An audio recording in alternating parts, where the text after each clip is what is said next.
This is another one of the weaknesses of the postmodern claim that there's no transcendent unity, no meta-narrative, which is a restatement of the idea of the collapse of the highest, the collapse of the unifying principle, the collapse of God, the death of God. See, one of the real problems with that hypothesis is that it's boundless. So there's no inevitable higher order unity. Okay. At what level of analysis are you speaking? Because if I'm going to perceive this as a glass, then all of the multitude of things that glass is, that the different molecular positions that the liquid inside it might take, all the different ways that a glass could make itself manifest, all that has to be subsumed into a unity that is the glass. Now, I think it's Monet, but it might be Monet, I don't remember. French impressionist who went out and painted haystacks, a whole series of them under different conditions of illumination. And the haystack is the same, but of course it's not, because the colors that constitute the haystack shift dramatically, and that's what he was investigating. It's so interesting because two paintings of the same haystack really at the micro level bear nothing in common, right? There's nothing in common. They're separate in time, they're separate in place. The constituent elements are completely different, but there's an emergent reality, which is the haystack, that unifies all those variants in form and makes the perception possible. Now, the postmodern claim is that there's no overarching meta-narrative. It's like, if there's no overarching meta-narrative, you can never perceive a unity. And they might say, well, there's a limit to the manifestation of that unity, right? There's no ultimate unity. It's like, oh yeah, fine, draw the line. Tell me exactly where the unity stops. And then it's worse than that, because let's assume that they're right, that there is no uniting meta-narrative, so no single proper way of looking at the world. You can understand that something might be said about that. Well, then does that mean that the ultimate reality is disunified? That there are various forms of fundamental truth? And if reality itself can't be unified, because it's not unified in its essence, then are we destined to conflict between our own motivations even? And how do you and I agree on anything if it doesn't point towards a unity that's actually apprehensible and in some way implicit in the world? This is why this is a huge problem. This is why I was so struck by what you were saying about Foucault and Derrida. I think we can kind of put Lacan in here too, because it mirrors something that happened to me at the end of writing this book. You always come to a few surprises if you're onto something in a good book. And to me, the biggest surprise was that I understood the postmodernists in a completely new way. And I understood them actually as part of a tradition that probably goes back to Heraclitus, speaking of Greeks, right? But the also, river. Yes, but also runs through people like David Hume and even Bishop Berkeley, who are reacting to this objectivist idea. Hume's problem is you cannot compute a pathway forward merely by understanding the terrain. You can't get an ought from an is. And the whole thing is inference, essentially. And he's saying that the only thing that we have in front of us is the fact that the sun has always risen in our experience and all recorded human experience. And it's only on that we're able to base the idea that the sun's going to rise tomorrow, which shatters this idea of something that remains consistent from day to day. And that's his scandal of induction. That's the problem the chicken has with the farmer. Exactly. The farmer is the chicken's best friend. Every day the farmer brings food until it's Thanksgiving, in which case the faith the chicken has in the structure of the world as a consequence of induction turns out to be painfully wrong. And the problem is we never know, and Hume was pointing this to some degree, we never know when the rug is going to be pulled out from underneath us or at what level. You could even take the sun itself. I've thought it because you think, well, there's nothing more consistent than the sun. It's like, well, until it emits a solar flare that takes out our entire electrical system, which is a high probability event. In fact, there was a solar flare I think 2 days ago, that's on its way to Earth, and no one knows what the consequence of that storm will be. This is news so, to me.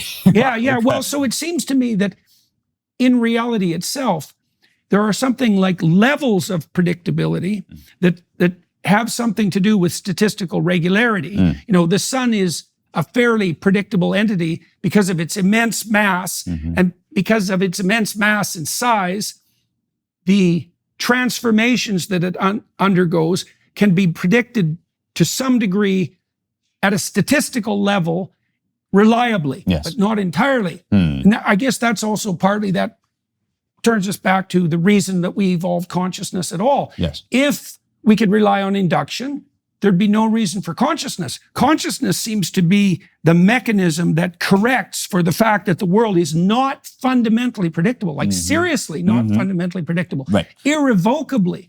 Now, how do you understand, if at all, and this is where we start to wander onto the dangerous quantum territory. I mean, one of the things that's really struck me, and it's maybe only an analogy, is that the field, the tohu vabohu, or the teom, that the spirit of God that rests on the water, that field that spirit interacts with seems to be something like the pool of infinite possibility. Like it's represented, for example, in the Mesopotamian stories. Apsu and Tiamat. As a dragon, right? And a dragon is an interesting representation because a dragon is something fearsome and predatory, but also something that contains the possibility of treasure. And so the underlying metaphor there is that what our consciousness confronts is something infinite in danger and possibility.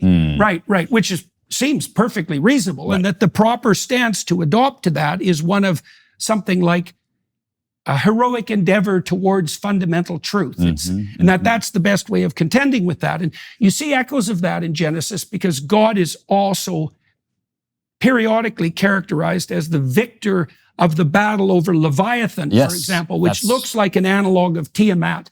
And so that's part of that heroic interaction with reality that characterizes, well, the Logos, the spirit of the Logos itself. The seething ocean of unresolved So at the quantum level, what's being discovered? Well, so this, I like to approach this through the debates that Niels Bohr used to have with Albert Einstein. So when quantum mechanics was first making itself known, first and foremost, to these very men, among others, Bohr and Einstein were two of the great architects of quantum, along with Louis de Broglie and any number of, Max Planck, we've already mentioned. But it's between Einstein and Bohr that this fundamental, irreducible tension emerges, in which Bohr, sort of a Kantian philosopher, says we're banging up here against the inherently unknowable to the human mind.